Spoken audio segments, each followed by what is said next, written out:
झांसी की रानी लक्ष्मीबाई थी। रानी लक्ष्मीबाई भारत के पहले स्वतंत्र संग्राम के समय में बहादुर वीरांगना थी। झांसी की रानी ने आखिरी दम तक अंग्रेजों के साथ लड़ाई की थी। इनकी वीरता की कहानियां आज भी प्रचलित हैं। मरने के बाद भी झांसी की रानी अंग्रेजों के हाथ में नहीं आई थी। रानी लक्ष्मीबाई अपनी मातृभूमि के लिए जान निछावर करने तक तैयार थी। मैं अपनी झांसी नहीं दूंगी, इनका यह वाक्य बचपन से लेकर अभी तक हमारे साथ है। चलिए जानते हैं झांसी की रानी की कहानी के बारे में विस्तार से। उससे पहले आप लोग चैनल सब्सक्राइब कर लें। झांसी की रानी का जन्म मणिकर्णिका तांबे 19 नवंबर 1828 वाराणसी भारत में हुआ था। इनके पिता का नाम मोरोपंत तांबे और माता का नाम भागीरथी स्प्रे था। इनके पति का नाम नरेश महाराज गंगाधर राव नायलर और बच्चे का नाम दामोदर राव और आनंद राव था। झांसी की रानी लक्ष्मीबाई का बचपन। रानी लक्ष्मीबाई का असली नाम मणिकर्णिका था। बचपन में उन्हें प्यार से मनु कहकर बुलाते थे। उनका बचपन वाराणसी में 19 नवंबर 1828 मराठी परिवार में हुआ था। वह देशभक्ति, बहादुरी, सम्मान का प्रतीक है। इनके पिता मोरोपंत तांबे मराठा बाजीराव की सेवा में थे और उनकी माता एक विद्वान महिला थी। छोटी उम्र में ही रानी लक्ष्मीबाई ने अपनी माता को खो दिया था। उसके बाद उनके पिता ने उनका पालन पोषण किया। बचपन से ही उनके पिताजी ने हाथियों और घोड़ों की सवारी और हथियारों का उपयोग करना सिखाया था। नाना साहिब और तात्या टोपे के साथ रानी लक्ष्मीबाई पली बढ़ी थी। झांसी के किले की नींव आज से करीब कई साल पहले 1602 में ओरछा नरेश वीर सिंह जुदेव के द्वारा रखी गई।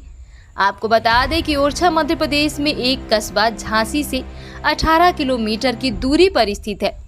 बंगरा पहाड़ी पर 15 एकड़ में फैले इस विशालकाय किले को पूरी तरह तैयार होने में 11 सालों का समय लगा और यह 1613 में बनकर तैयार हुआ। किले में 22 बुर्ज और बाहर की ओर उत्तर तथा उत्तर पश्चिम दिशा में खाई है, जो दुर्ग की ओर ढाल बनकर आक्रमणकारियों को रोकती है। यही कारण है कि इस किले की पूरे संसार में इतनी चर्चा होती है। पहले झांसी ओरछा नरेश के राज्य में थी, जो बाद में मराठा पेशवाओं के अधीन आई। मराठवा नरेश गंगाधर राव से शादी होने के बाद मणिकर्णिका झांसी आकर उनको लक्ष्मीबाई कहा गया। इसलिए उनके बलिदान के साथ उनकी छाप किले में हर जगह देखने को मिलती है। रानी लक्ष्मीबाई का विवाह झांसी के महाराज राजा गंगाधर राव के साथ हुआ था। विवाह के बाद मणिकर्णिका का नाम बदलकर लक्ष्मीबाई से जाना जाने लगा। फिर वह झांसी की रानी कहलाई। 1851 में उनके बेटे का जन्म हुआ था, परंतु 4 महीने के बाद उनकी मृत्यु हो गई थी। कुछ समय बाद झांसी के महाराजा ने दत्तक पुत्र को अपनाया। महल और मंदिर के बीच जाते समय रानी लक्ष्मीबाई घोड़े पर सवार होकर जाती थी या फिर कभी कभी पालकी द्वारा भी जाती थी। सारंगी, पवन और बादल उनके घोड़े में शामिल थे। 1858 में इतिहास के अनुसार यह माना गया है कि किले की तरफ भागते समय रानी लक्ष्मीबाई बादल पर सवार थी। 2 साल बाद सन 1853 में बीमारी के चलते हुए उसके पति की मृत्यु हो गई थी। बेटा और पति की मृत्यु के बाद भी रानी लक्ष्मीबाई हिम्मत नहीं हारी। जब उनके पति की मृत्यु हुई थी तभी रानी लक्ष्मीबाई की उम्र केवल 25 वर्ष थी। 25 वर्ष की उम्र में ही उन्होंने सारी जिम्मेदारियां अपने ऊपर ले ली थी। जब महाराजा गंगाधर राव की मृत्यु हो गई थी, ब्रिटिश लोगों ने कानूनी उत्तराधिकारी के रूप में उसे स्वीकार नहीं किया था। उस समय गवर्नर जनरल लॉर्ड डलहौजी एक बहुत ही शातिर इंसान था, जिसकी नजर झांसी के ऊपर थी। झांसी के ऊपर कब्जा करना चाहते थे क्योंकि उसका कोई वारिस नहीं था, परंतु झांसी की रानी इसके खिलाफ थी। वह किसी भी हाल में किला नहीं देना चाहती थी। रानी को बाहर निकालने के लिए उन्होंने 60,000 वार्षिक पेंशन भी दी जाएगी। झांसी की रक्षा करने के लिए रानी लक्ष्मीबाई ने एक मजबूत सेना को इकट्ठा किया। यह सेना के अंदर महिलाएं भी शामिल थी।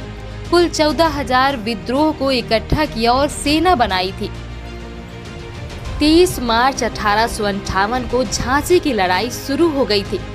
अपनी सेना के साथ मिलकर झांसी को बचाने के लिए रानी लक्ष्मीबाई ने लड़ाई लड़ी थी, परंतु ब्रिटिश लोगों ने उसकी सेना पर अधिकार बना लिया था। फिर इसके बाद अपने बेटे के साथ रानी लक्ष्मीबाई कालपी भाग गई थी। कालपी जाकर उन्होंने तात्या टोपे और बाकी सारे विद्रोही के साथ मिलकर एक नई सेना बनाई थी।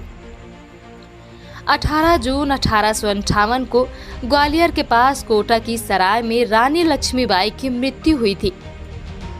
रानी लक्ष्मीबाई को लड़ाई करते समय ज्यादा चोट तो नहीं लगी थी, परंतु काफी खून बह गया था।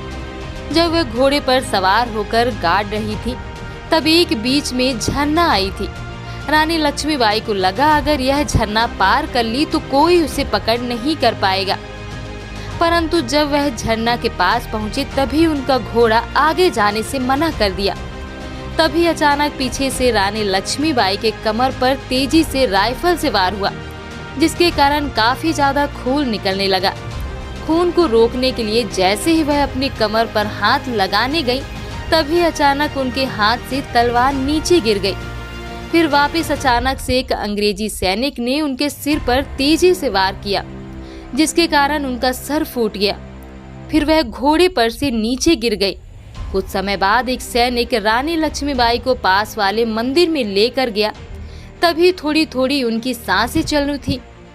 वह मंदिर के पुजारी को रानी लक्ष्मीबाई ने कहा, मैं अपने पुत्र दामोदर को आपके पास देखने के लिए छोड़ रही हूँ। यह बोलने के बाद उनकी सांसें बंद हो गईं। फिर इनका पूरा क्रियाक्रम किया गया। ब्रिटिश जनरल ह्यूमरोज ने रानी लक्ष्मीबाई की बहुत सारी तारीफ की। उन्होंने कहा वह बहुत चालाक, ताकतवर और भारतीय सेना में सबसे खतरनाक थी। बुंदेले हरबोलों के मुंह हमने सुनी कहानी थी। खूब लड़ी मर्दानी, वह तो झांसी वाली रानी थी। आशा करते हैं कि आपको झांसी की रानी की कहानी का यह वीडियो अच्छा लगा होगा। ऐसे ही वीडियो देखने के लिए इतिहास के पन्ने पर बने रहिए।